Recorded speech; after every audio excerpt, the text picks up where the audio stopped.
கள்ளக்குறிச்சியில் நடந்திருக்கின்ற விஷச்சாராய பலி மிகவும் கோரமானது. ஏற்கனவே 53 பேர் இறந்திருக்கிறார்கள். 183 பேர் சிகிச்சை பெற்று வருகின்ற சூழ்நிலையில் சாவு எண்ணிக்கை 100ஐ தாண்டுவதற்கும் வாய்ப்பு இருக்கிறது. ஆனால் தமிழக அரசு இந்த நோய்க்கான காரணத்தை கண்டு அதை தீர்ப்பதை விட்டுவிட்டு விமர்சனத்திற்கு பயந்து நடுங்கி சட்டமன்றத்தில் அவர் சொல்றார், நான் ஒன்றும் ஓடி ஒளியலைன்னு. இன்னைக்கு பாரதிய ஜனதா கட்சியின் ஆர்ப்பாட்டங்களை தடை செய்திருப்பதன் மூலம் விமர்சனங்களை கண்டு தமிழக முதலமைச்சர் ஓடி ஒளிகிறார், பயப்படுகிறார், நடுங்குகிறார் என்பது மிக தெளிவாக நமக்கு தெரிகிறது. இது அனைத்திற்கும் காரணம் யார்? கருவிலே குற்றம் என்று சொல்லுவார்கள். அந்த மாதிரி பார்த்தா தமிழகத்தின் சாராய சாம்ராஜ்யத்தின் நிறுவனர் திரு மு கருணாநிதி அவர்கள்தான்.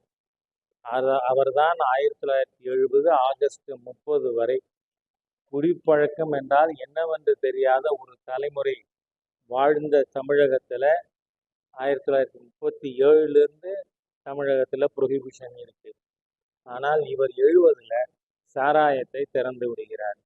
அதன் மூலமாக இன்னைக்கு தமிழகத்தில் மிகப்பெரிய அளவில் சாராய சாம்ராஜ்யம் நடந்து கொண்டு இருக்கிறது.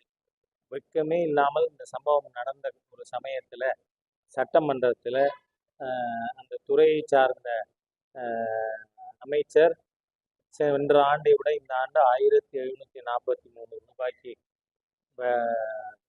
சாராய விற்பனை வரி எங்களுக்கு அதிகமாக கிடைச்சிருக்குன்னு சொல்கிற மாதிரி ஒரு மோசமான ஒரு சூழ்நிலையை நாம் பார்க்க முடியுது.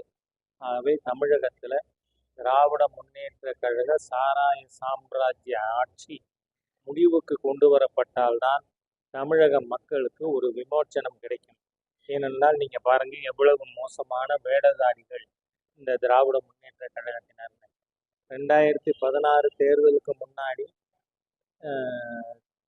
தூத்துக்குடியினுடைய பாராளுமன்ற உறுப்பினராக தற்போது இருக்கின்ற செல்வி கனிமொழி அவர்கள் என்ன சொன்னார்? இந்தியாவிலேயே மிக அதிகமான இளம் விதவைகள் இருப்பது தமிழகத்தில்தான். அந்த இளம் விதவைகள் வந்ததற்கு காரணம் டாஸ்மாக். ஆகவே நாங்கள் ஆட்சிக்கு வந்தால் டாஸ்மாகை முழுமையாக மூடுவோம்னு சொன்னாங்க. நான் கேட்குறேன், சகோதரி கனிமொழி அவர்களே, அங்கே கள்ளக்குறிச்சிக்கு போனீங்களா? இப்போ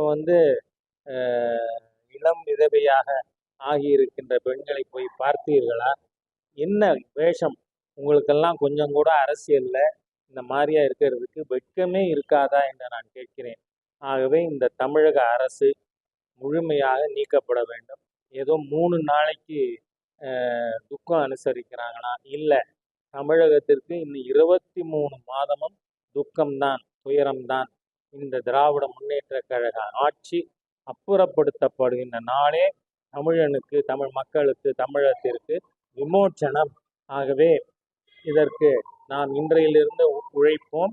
இன்னைக்கு நம்மளோட ஆர்ப்பாட்டத்தை நிறுத்தி இருக்கலாம், தடுத்து இருக்கலாம். காவல்துறையை வைத்து காட்டுமிராண்டித்தனமாக பிஜேபி தொண்டர்களிலேயே காவல்துறை செயல்பட்டதை நான் நேர கண்ணால் மதுரையில் பார்த்தேன். ஆகவே அந்த மாதிரியாக இருக்கக்கூடிய காவல்துறையின் அடக்குமுறைகளை மீறி பாரதிய ஜனதா கட்சி இந்த படங்களை, இந்த சம்பவத்தை பற்றின வீடியோ வீடு வீடாக கொண்டு போகும். திராவிட முன்னேற்ற கழக விஷச்சாராய ஆட்சி முடிவுக்கு கொண்டு வர வேண்டும் என நான் உங்களிடம் கேட்டுக்கொள்கிறேன். வணக்கம். வணக்கம் இந்து சொந்தங்களே.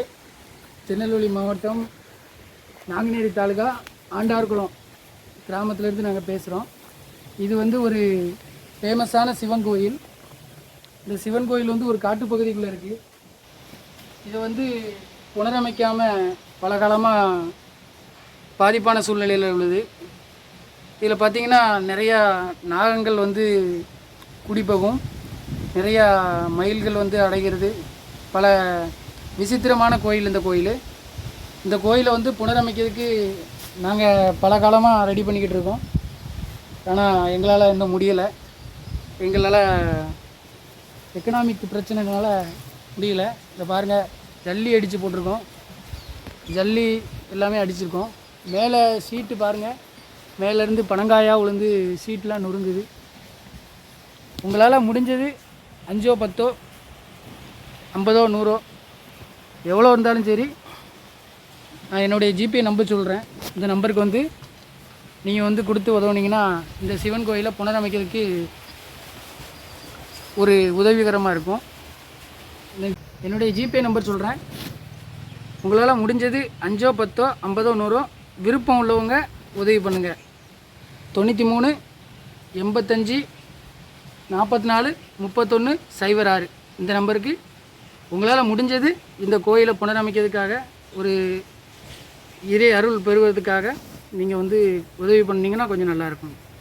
நன்றி.